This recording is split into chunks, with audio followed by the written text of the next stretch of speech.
కుటుంబ సభ్యులతో public meeting పెట్టి ఒక హెచ్చరిక చేసి ఆ రకంగా మనకు కన్వర్షన్ ఇచ్చి తీరాల్సిందని చెప్పేసి డిమాండ్ని వినిపించినటువంటి చరిత్ర బహుశా రాష్ట్ర ఉద్యమంలోనే ఎలక్ట్రిసిటీ ఉద్యోగులకు మాత్రమే దక్కిందనేది నాకున్నటువంటి అవగాహన. రికార్డే ఇది. అంతేకాదు మనం చూసాము, నెలల పిల్లలను తీసుకుని వచ్చి కూడా ఈ టెంట్లో కూర్చున్నారు. ఎందుకు కూర్చోవలసి వచ్చింది?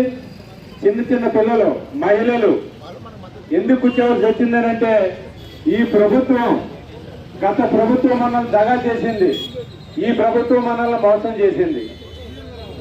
ఆ ప్రభుత్వానికి ఈ ప్రభుత్వానికి పెద్దగా తేడా లేదు.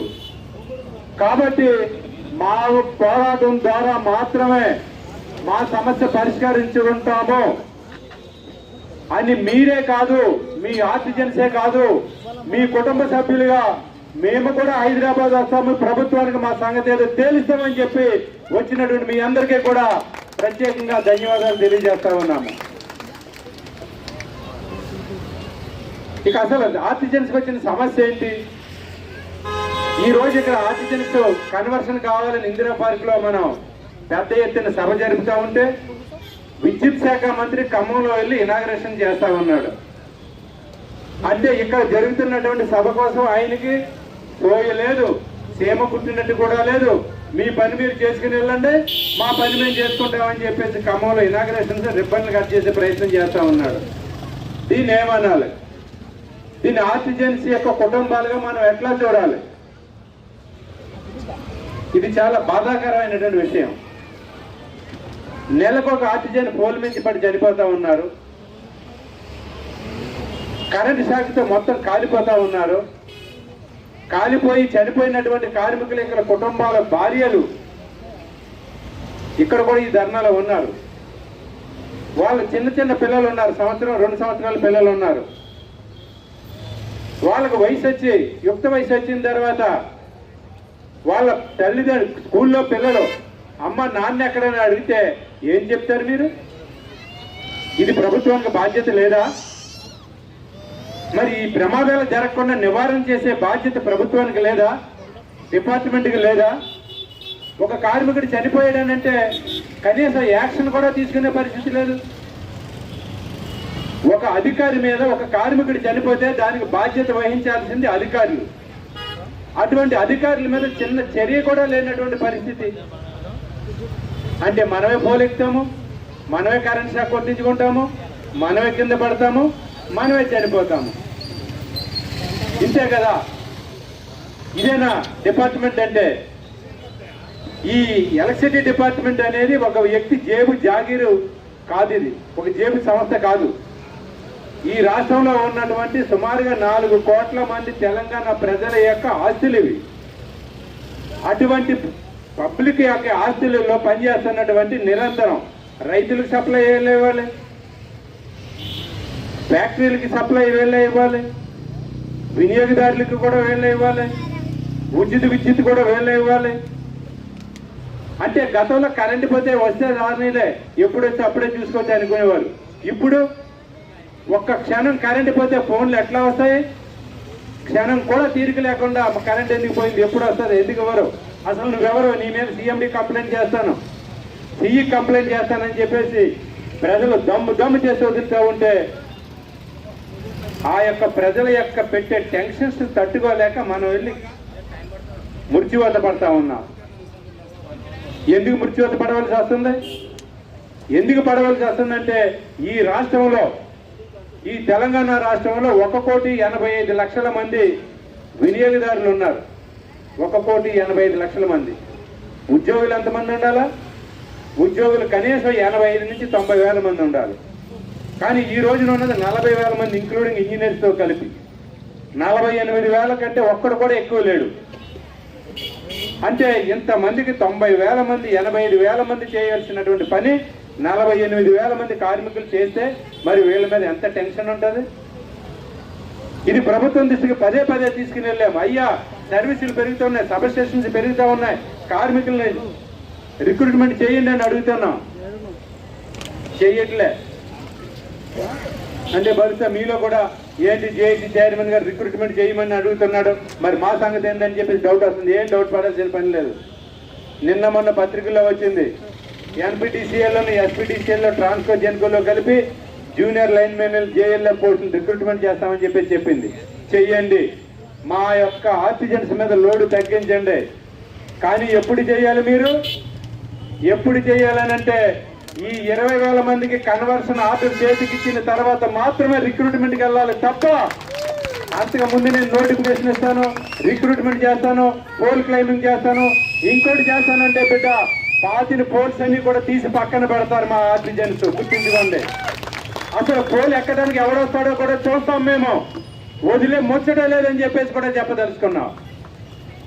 మేము 20 సంవత్సరాల నుంచి చేస్తా ఉన్నాము. మేము చేసే పని ఇది సూటబుల్ కాదు అని చెప్పేసి ఒక్క అధికారి వచ్చి సర్టిఫై చేయమనండి. ఇక్కడ ఉన్నటువంటి ఆర్టిజన్స్ అందరూ కూడా చాలా స్కిల్డ్ కార్మికులు ఉన్నారు. మీరు చేస్తున్నటువంటి పని నాణ్యత లేదు, క్వాలిటీ లేదు అని ఒక్క అధికారి కనుక సర్టిఫై చేస్తే మేము కన్వర్షన్ అని అడగం. కానీ మేము చేస్తున్నట్టు అసలు ఈ తెలంగాణలో 20,000 మంది ఆర్టిజన్స్ కనుక పనిలో లేకపోతే ఈ రాష్ట్రమే అంధకారం అయ్యే పరిస్థితి ఉంటుందనే విషయాన్ని కూడా మనం గమనించాలి. మరి ఆ స్థాయికి వెళ్ళొచ్చా?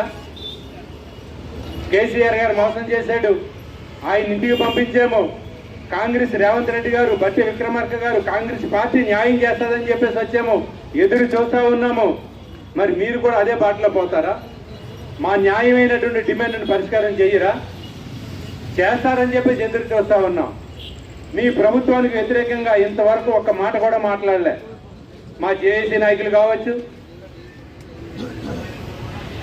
గతంలో జరిగినటువంటి మీటింగ్లో కావచ్చు, ఇప్పుడు ఈ బహిరంగ సభలో కావచ్చు, కాంగ్రెస్ ప్రభుత్వం మీద మాకు గ్యారంటీ ఉంది. ఎందుకనంటే 1999లో కూడా కాంగ్రెస్ గవర్నమెంట్ చేసింది, 1992లో కూడా కాంగ్రెస్ గవర్నమెంట్ చేసింది, 2006లోనూ కూడా కాంగ్రెస్ గవర్నమెంట్ చేసింది రెగ్యులరైజేషన్. ఇప్పుడు కూడా ఈ రాష్ట్రంలో కాంగ్రెస్ ప్రభుత్వం అధికారంలో ఉంది. కాబట్టి కాంగ్రెస్ ప్రభుత్వం ఖచ్చితంగా మన అందరినీ కూడా కన్వర్షన్ చేస్తుంది అనే నమ్మకంతో ఉన్నాము. కానీ మాకు కన్వర్షన్ చేయడం వలన, మా అందరికీ 20,000 మందికి కన్వర్షన్ చేయడం వలన మీ ఖజానాకు కానీ మన డిపార్ట్మెంట్కి కానీ లక్షల రూపాయలు, కోట్ల రూపాయలు ఏమైనా ఖర్చు అవుతుందా? ఖర్చు కానే కాదు. బ్యానర్ చూడండి ఒకటే, ఏమని పెట్టాం బ్యానర్ మీద? ఆర్థిక భారం పడనటువంటి కన్వర్షన్ చేయండి అని అంటున్నాం. ఆర్థిక భారం పడినప్పుడు మా ఉద్యోగ భద్రత మాకు ఇవ్వడానికి, మా ఆత్మగౌరవం పెంచడానికి, మా ఉద్యోగులు మేము కూడా కరెంట్ డిపార్ట్మెంట్లో పర్మనెంట్ ఉద్యోగులు అని చెప్పుకోవడానికి ఒకే ఒక హక్కు అని అడుగుతూ ఉంటే దీనిని కూడా చేయనంటే మరి మేము సమ్మె చేయొద్దా? సమ్మె చెయ్యాలా వద్దా? సమ్మె చెయ్యాలని మీరు అంటారు, వద్దని వాళ్ళు అంటారు. అందుకని చెప్పదలుచుకున్నాం, ఇక్కడ రాయబారం నడపదలుచుకున్నాం. ఇప్పుడైనా జేఏసీని పిలవండి, ఈ రోజే పిలవండి జేఏసీని. మీరు ఎప్పుడు 24 అవర్స్లో ఎప్పుడు జేఏసీని పిలిచినా మీ దగ్గరికి చర్చలకు వస్తాము. చర్చలకు వచ్చి మా సమస్య ఏంటో మీకు చెప్తాము, మేము పడుతున్న కష్టాలు ఏంటో చెప్తాము, మా ఉన్న బాధలు ఏంటో చెప్తాము. మా భార్య పిల్లలు ఫీజులు కట్టలేకపోతున్నారు, ఇంటి కిరాయిలు కట్టలేకపోతున్నారు, సరైనటువంటి వైద్యం లేదు, ఇవన్నీ మీకు చెప్పుకుంటాం. తర్వాత మేము అడిగినటువంటి డిమాండ్ న్యాయం అంటేనే మీరు చేయండి, అన్యాయం అంటే చెప్పండి. మీరు అడిగేది అన్యాయం, మీరు అడిగేది గొంతెమ్మ కోరికలు. నా క్యాబినెట్లో మంత్రి అడుగుతా ఉన్నారు, నా క్యాబినెట్లో ఎమ్మెల్యే అడుగుతా ఉన్నారు, మా ప్రభుత్వంలో పోస్టుపోలి అడుగుతున్నారంటే మేము ఎవరిని కూడా ప్రశ్నించడం, నోరు మూసుకుని వస్తాం. కానీ మేము అడుగుతున్నదే ఎమ్మెల్యే పదవి అడగడంలే, మంత్రి పదవి అడగడంలే, లేదు ఈ పక్కన ఉన్నటువంటి ఎన్టీఆర్ స్టేడియంలో అపార్ట్మెంట్లు కట్టి మా ఆర్టిజన్స్కి ఇవ్వండి అని అడుగుతున్నామా? మనం ఏదో ఉన్న కిరాయి ఇంటిలోనో గుడిసెల్లోనో కాలం గడుపుతాము. ఈ రాష్ట్ర ప్రజలకు సేవలు చేస్తా ఉన్నారు మా వాళ్ళు అని గర్వంగా ఫీల్ అవుతూ ఉన్నారు మన మహిళా సోదరిమణులు. అలాగే బతికేస్తాము. మేము అడుగుతున్నదల్లా ఒక్కటే, ఆత్మగౌరవం కావాలి మాకు. ఆఫ్టర్ ఆల్ ఆర్టిజన్ అనే పదవి నుంచి తొలగించి మేము కూడా కరెంట్ డిపార్ట్మెంట్లో శాశ్వత ఉద్యోగులు అనే పదాన్ని మేము ఆశిస్తా ఉన్నాము తప్ప ఏమీ ఆశించడం లేదు. ఇది ఇవ్వడానికే మీకు ఇంత కష్టాలా? ఇది ఇవ్వడానికే ఇంత రాద్ధాంతమా? అరెస్టులు చేస్తారు, విద్యుత్ సోదాకు వచ్చి అరెస్టులు చేస్తారు, పోలీస్ కేసులు పెడతారు. ఈ రోజు సూర్యాపేటలో, హుస్నాబాద్లో అనుకుంటా, హుజూర్ నగర్లో 6గురిని అరెస్ట్ చేశారు, పెద్దపల్లిలో అరెస్ట్ చేశారు, ఎందుకు అరెస్ట్ చేయాలి? మేము అఫీషియల్గా డీసీపీ మేడం, ఐపీఎస్ అధికారి డీసీపీ మేడంతో మాట్లాడి ఇక్కడ 11 గంటల నుంచి 4 గంటల వరకు ఈ సభ జరుపుకుంటాము, అనుమతి ఇవ్వండి అని అంటే ఫస్ట్ మిట్ కాంపౌండ్ అడిగాము, అనుమతి ఇవ్వమన్నారు. మరి ఇందిరా పార్క్ ఇవ్వండి అన్నారు. ఇందిరా పార్క్ కూడా ఇస్తే కరెంట్ వాళ్ళు కదా, వీళ్ళ మామూలు మనుషులు కాదు, వీళ్ళు కరెంట్ కంటే స్పీడ్గా ఉంటారు, ఏమన్నా చేస్తారని అడిగారు. చెప్పాము, జేఏసీ చైర్మన్గా, జేఏసీ కన్వీనర్గా మేము చెప్పాము, మా కార్మికులు ఎంత స్పీడ్గా ఉంటారో జేఏసీ ఇచ్చినటువంటి పిలుపులు అంత క్రమశిక్షణగానే ఉంటారని చెప్పాము. ఎంత ఆశ్చర్యం చూడండి. సభ ముగింపుకు వచ్చిన సీట్లు నిండా మంది ఉన్నారు, సీట్లు ఖాళీనే లేరు. ఇది కదా డిసిప్లిన్ అంటే, ఇది కదా క్రమశిక్షణ అంటే. ఇంత క్రమశిక్షణగా ఉన్నటువంటి మమ్మల్ని మీరు అనుమానించడం అని అంటే సూర్యుని మీద ఉమ్మేసినట్టే అర్థం చేసుకోవాలని చెప్పి ఈ ప్రభుత్వం తీసుకొస్తా ఉన్నాను. ఇక రాయబారం జరుపుతాం. ప్రభుత్వం versus JAC, management versus JAC రాయబారం జరుపుతాం. రాయబారం జరిపిన తర్వాత కూడా రాయబారం ఫెయిల్ అయితే అనివార్యంగా మన యొక్క గోలు సాధించడానికి సమ్మె తప్పదు అని చెప్పేసి కూడా చెప్పదలుచుకున్నాం. ఇక్కడ మీడియా వారు ఉన్నారు.